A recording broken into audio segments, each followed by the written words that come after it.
This 11-story hotel is unlike anything Melbourne has ever seen. With an amazing rooftop bar and gathering space, incredible conference facilities, and of course, amazing guest rooms and suites like this one. So if you have friends and family coming to town for a visit, or want to go out and enjoy downtown Melbourne's great restaurants, bars, and shopping for a night or two, Hotel Melby is the place to be. Hello and welcome back to the 411 on the 321. Tales, Tenets, and Tips from Space Coast business leaders, brought to you by the Melbourne Regional Chamber. I'm your host, Mel Thomas, and I'm very excited to be joining you today from the beautiful Hotel Melby in downtown Melbourne. I'm sitting here today with Kathryn Rudloff, Executive Director of WeVenture at Florida Tech. Welcome. Thank you. Good morning. Thank you. So sit tight. We're going to be right back with Kathryn in a minute after a word from our sponsor, Hedrick Brothers Construction. Since 1979, Hedrick Brothers Construction has been delivering quality construction for the commercial and luxury residential markets of South Florida. In 2020, a team of 2 expanded into the Space Coast region and opened an office here in Melbourne. 3 years later, the team's grown to over a dozen professionals, working on large, local projects and investing in our community. The sky's the limit for the Hedrick team. Get to know them. You'll be glad you did. Welcome back and welcome, Kathryn. Good morning. How are you Thank today? you. I'm wonderful. Thank you so much for coming on a gorgeous morning. I know, this is absolutely perfect. I'm very excited to be here today. Good. Well, let's just jump right in. Let's do So for anyone unfamiliar, what is WeVenture? WeVenture Women's Business Center is a program of the Florida Tech College of Business.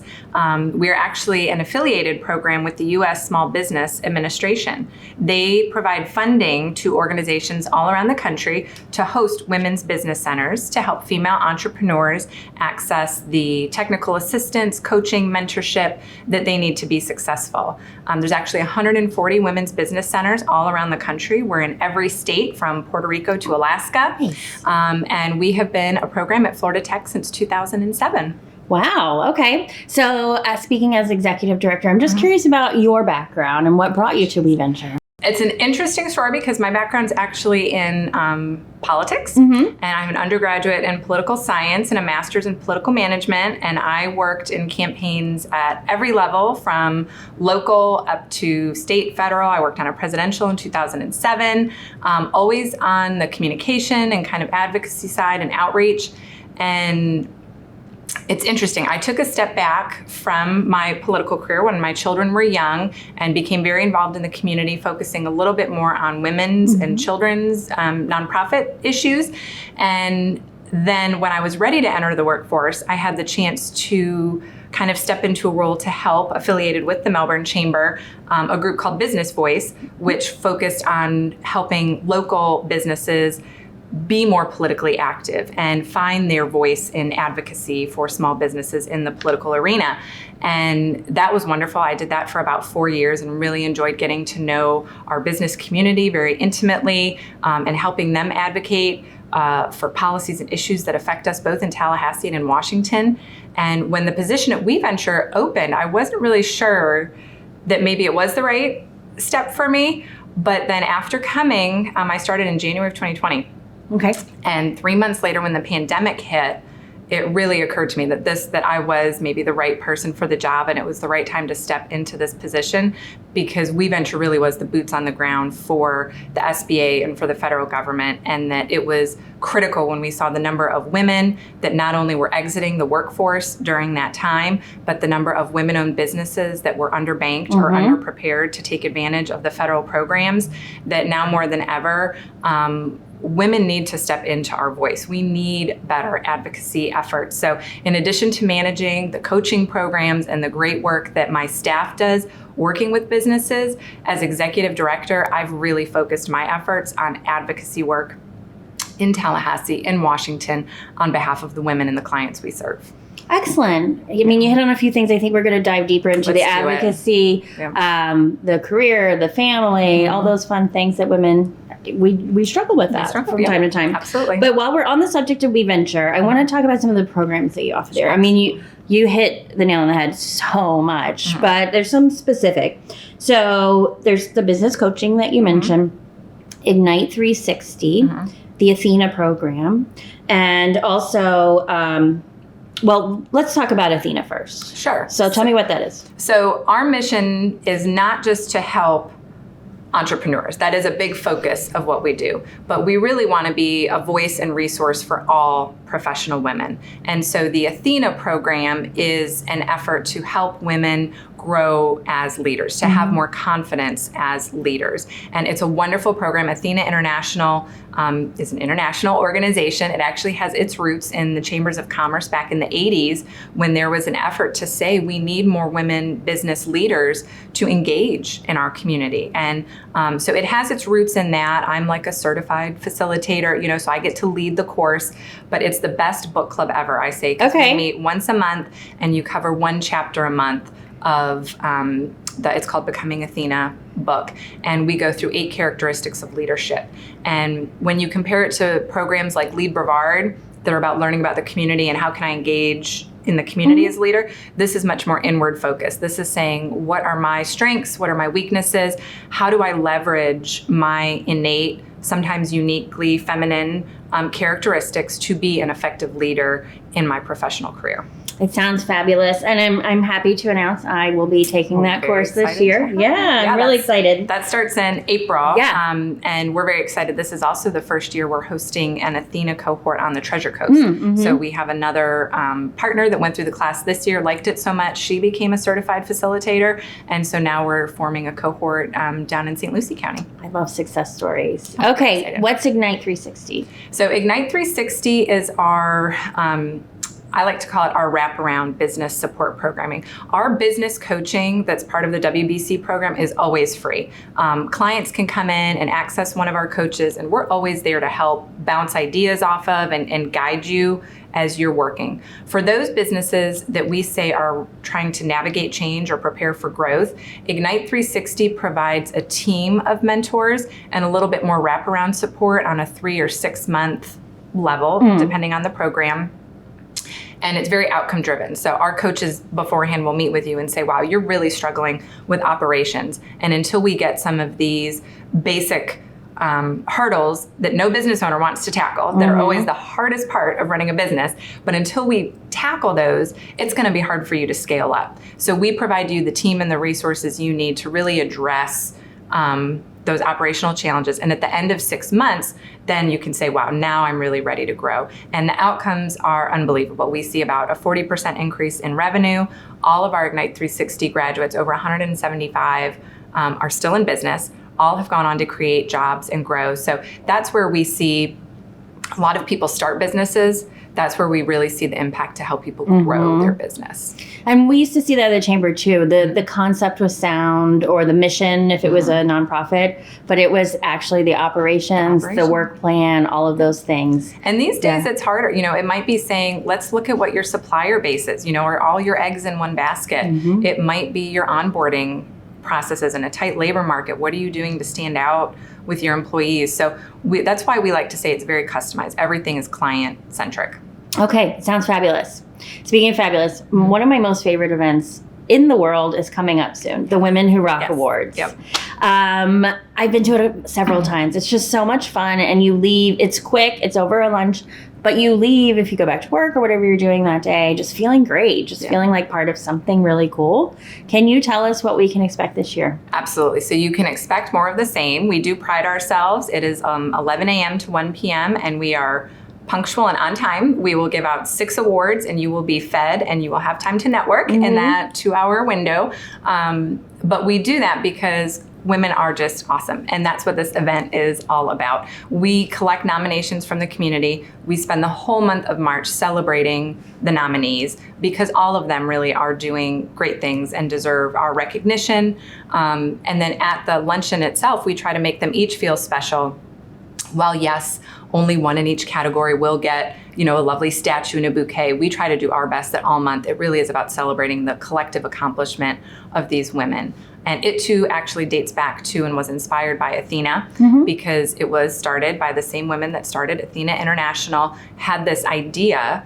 They're very into the Greeks. I don't know what that is all about, but Plato said what is honored in a community will be cultivated there. Nice. And so the concept is when we honor and we celebrate those who are doing well, we inspire others to follow in their footsteps, and we encourage more of that. So this is We Venture's kind of statement to the community. Look at what our women are accomplishing in healthcare, in executive leadership, in mentorship, within the business community. And now this year we have a great one trending in tech, but what women are doing in those fields that are impacting our community. And we hope others will be inspired by that. It's very inspiring. It's always eye-opening too. Like, wait, this is happening here? Like these goddesses live here in Brevard. It's amazing. I'm looking forward to it. We are like collecting all the nominations right now, and I love reading the story. I love seeing what women are up to and what they're doing, what other people say about them. It is very inspiring. It's like a list of like my wish list of who I want my girlfriends to be. Like, I'm just going to go down this list. And sometimes people who are fly under the radar get elevated during this time, which is really what it's about. That, oh my gosh, I didn't realize that was 100-person company. Holy cow, she is in charge of a lot. I didn't realize she was in charge of X, Y, and Z. That is an awesome project, you know, so it's a good chance to highlight some hidden gems. Can you share the date with us and the location? Absolutely. So that will be March 22nd at the Melbourne Hilton. Okay, perfect. All right, so let's talk about another large event for you coming up this fall, the Impact Summit. Our Impact Summit. Okay, what's that one all about? So the Impact Summit is kind of a blending of leadership conference and business training. We do always get great keynote speakers, and I'm really excited that we have Florida's first female Secretary of Commerce, Laura DeBella, has confirmed she will be our keynote speaker. So we're really excited to have her come to Florida or to come to Melbourne to talk to us about that. And then after the keynote speaker, we do breakout sessions. And they cover 3 different topics. So you can do business management, communication, or personal development. So really, whether you are a business owner or a professional in a larger organization, there's a tract or breakouts that, you know, would be fitting for you. And then we all come back together again for the afternoon, and usually we have a panel or some kind of discussion. But it's a great, we call it a training. It is a business training, and it's a half-day conference. The networking is outstanding. We try to have vendors there that are B2B vendors, so that if you are coming, it's a chance to meet the accountant or the, you know, business attorneys or all of those kind of B2B services that we want everyone to get connected to each other. And it's just a great afternoon. And so, it'll be October 6th. Okay. And that's at you're testing me, the Hilton Garden Inn in Cocoa Beach. Cocoa Beach. I knew that. Okay, perfect. So we talked about how you're funded a little bit, but you also have a really great base of investors. We do. So we're unique because the SBA grant that the university receives requires us to match it dollar for dollar. So they give us funding every year, and then we have to match that. So my role as executive director is to make sure we meet that match and beyond, right? So we can grow our programs. And so it does require community investment. And it's a wonderful example of public-private partnership in providing these services to the community. We have amazing investors. We couldn't do it without them. We're very excited about Hendricks Brothers joining us as an investor this year and supporting our work, because the small business community is booming in our area. And so it's really great when larger, more successful companies take advantage of the opportunity to give back and understand that those are their future suppliers and partners. And it's really wonderful when we have clients that have grown and become more successful, that they give back, and then they're able to support our work to help the next generation of entrepreneurs. We love to say that empowered women empower other women, and that's kind of the vibe behind we call them the League of Extraordinary Investors and our equity and partners, that they're really investing in the next generation. It's our pleasure. You guys do great work. Thank you. So what about your collaboration with Florida Tech and the BISC College of Business? Yeah, so how do you work together? So as I said, there's 140 plus WBCs around the country. There's only 10 or 15 that are within a university. And I think it's one of our strengths, because when you talk about credibility, if you're going to go get business coaching or education, come to the College of Business, right? Our professors support us wonderfully. They love to get involved with our clients when they're able. If we have someone that we think can benefit from their expertise, they love to get their students involved. Nice. We love when they want to do a class that says, hey, you all have to do a marketing plan. We pair them up with some of our clients and give them a real world client that's a small business owner, doing it all, doesn't necessarily have time to do a marketing plan. The students will boom, nuts to soup, give them a business plan that they can run with and then end up partnering. And a lot of times that leads to synergies of collaboration between, internships or potential jobs for students to our employees. So we really try to lean into it. And then of course, Florida Tech is a leader in the community, just in terms of seeing what's going on with industry. I think that no quality community can have just one industry, right? No STEM, no, there's no amount of aerospace that will save us if we don't have other technologies and think about, bringing things to market. So being a school that has both such a solid, innovation in the science and technology, as well as a great business school, is a perfect marriage to make sure that we're helping the community be as innovative as possible and diversifying our economy. Yeah. And I love to see you like front and center on campus whenever we go there, like first thing you see. That's us. Yeah, that's you. The welcome wagon. I'm sure there are so many, Kathryn, but do you have a favorite part of your job? Women Who Rock really is up there because it's very inspiring. All of the women that we honor and recognize are worthy of, more than the 10 minutes of fame, that we're able to offer them.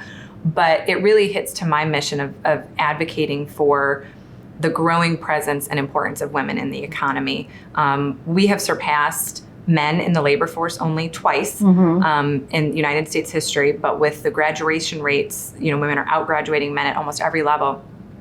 There are some things that we need to figure out because women are increasingly going to be needed in the economy, and we can't afford another pandemic where so many feel they have to take a step back. We need to be thinking about how we can keep women within the corporate workforce, helping their businesses thrive, whatever it is. The reality is we are now dual income, society where both husband and wife, both men and women need to fully participate. And We Venture is honored to be at the heart of that. And this event, I think, does an awesome job of really raising the profile of the impact that these women have in the community. And I'm sure you're able to draw on your background in politics, and that drives your advocacy. I agree, the right person took this job right at the height of the pandemic, and is just, you're rocking it. You're killing it. Thank you. So we kind of touched on family a little bit and your history.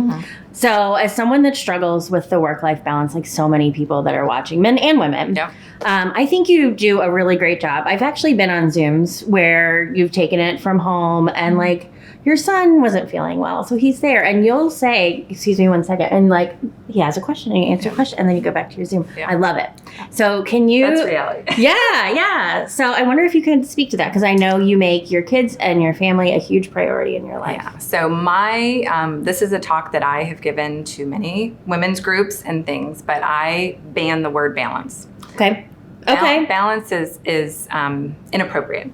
Balance implies equal weight. Even. And it's not equal weight. There are days when your family demands more of you and is much heavier. And there are days when your job is going to demand more of you in there. And there's days when your community obligations will demand more of you. And so the word that I really encourage people to think about is equilibrium. And equilibrium implies competing forces that are able to change without conflict. And that should be our goal, to come up with methods and the team of people that it takes sometimes to be a working parent that allow you to have those competing forces change without conflict, and giving yourself the grace to recognize, today, I didn't get to see my kids off. I didn't get to make them breakfast. I didn't get to have, the great morning time that we usually have together, because I'm here with you. But does that mean that I'll get to leave a little bit early and maybe we'll get to spend some more time together this afternoon? It does. And thanks to my husband, we're able to have that shifting, weight of importance without conflict. And it's not easy. I certainly come and I recognize the privilege that I have a very supportive husband, that we have the resources where we have babysitters, we have family nearby, and not everybody has that. But whatever that means to you, to set up for yourself mentally, to set up in your systems, to run and manage your business and your family, the goal that it's okay that today business takes a lot from me, because tomorrow I'm going to be able to give that to my kids. And that's where the conversation with employers about flexibility in the workplace, it's not about work-life balance. It's about giving our families the opportunity to find equilibrium and to reduce conflict in our work and our home lives. I love it. I'll never say work-life balance again. Don't. I won't. Like, it's done. That was the last time. I just said it. I'm never going to say it again. And I love give grace is like one of my favorite things to say, and especially when you're giving it to yourself, that it's okay. Yeah. And you mentioned, one day it's my family, one day it's my work, one day it's some other things I've got going on, and one day it's just got to be me. Yeah. I'm sorry. I got to take priority today. Absolutely. Yeah. And we have a woman coming to speak at Florida Tech next week, I think it is. She has gotten her MBA from Florida Tech, and she actually wrote a book, Why It's Okay to Be a Working Woman, Why You're Not Ruining Your Kids. Mm-hmm. And I think that there are messages there that moms and dads increasingly need to recognize, that we set positive examples for them in how we juggle things. Yeah. And it's not on us to buy their love back because, I worked. It's up to us to say, look, mommy worked really hard, and now mommy gets to play very hard. And I'm sorry, mommy doesn't get to see you to school today, but oh my gosh, we're going to get to, be in our play clothes and take the dogs for a walk tonight, and we're going to have a good time. So modeling to our children that we can do both, and that we can do both without guilt, and that one is good or bad. Those are all really important things. We're not ruining our kids. We're teaching our kids how to figure this out so that they can be better supportive wives and husbands when they get older. Nice. Love it. So I wonder what's next for We Venture. What are your plans? Oh my gosh. Well, this is our busy time, Women's History Month. My staff and I get invited to go to a million places to speak, to talk about, women in the economy. I get to go to both Washington and Tallahassee. Nice. We have our Women Who Rock Awards. So in the month of March, if we're a little slower to respond, that's why. This is really our busiest season. And then coming back into April, we focus again on our biz ed trainings, and we'll do some financial management focus. And then in June, we didn't get to mention this, we're hosting similar to the Impact Summit, but we're doing it entirely in Espanol.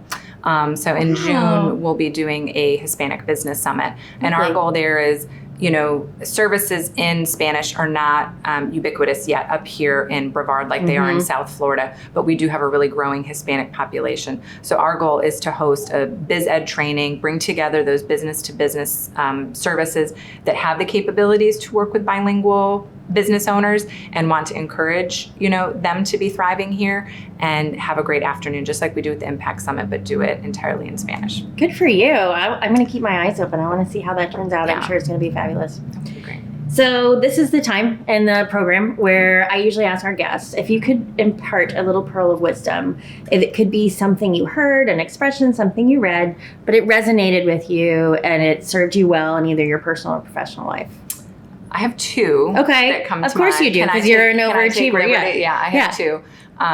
So the first one is actually, my husband taught me this, and I find it was, don't assume malice when ignorance will do. And I think I have always tried really hard, both as sometimes being the only woman or a young woman in a room, where I don't assume malice when ignorance will do. And so taking the opportunity to use whatever voice and position you have to help educate or change minds or inform others is something you can do without having to feel like you have the chip on your shoulder, or that was ill-intentioned.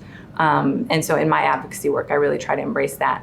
And then the second thing that I like to say is, it sounds silly, but moderation in all things. And I am a pretty big overachiever. I say yes to too much, and I do too much. But my goal is, it's never to be 100% for anything, but it's to do the best that I can in the time that I have, and recognize the impact that you can have while you can do it, and then be able to move on, and not get too overindulgent in any one aspect, whether your personal life, vices, work, whatever it is. It's got to be moderation in all things. You don't need to be the best at everything. Okay. Well said. Well said. Find the equilibrium in everything. Find the equilibrium. Yeah. Find the equilibrium. Well, thank you so much for coming in this gorgeous morning and bringing the sunshine with you. Always a pleasure. Anytime I get to sit down, and I know you're so busy, so this was big for us to get some of your time. Congratulations with all the work you're doing. We'll be looking forward to all the fabulous events.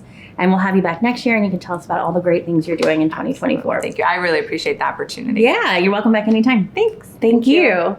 Thank you for joining us. I've been your host, Mel Thomas, here at the beautiful Hotel Melby, downtown Melbourne. If you'd like to learn more about We Venture, Kathryn, what's your website? weventure.fit.edu. You can also see more about We Venture on the Melbourne Regional Chamber's website, melbourneregionalchamber.com, and we'll see you next time.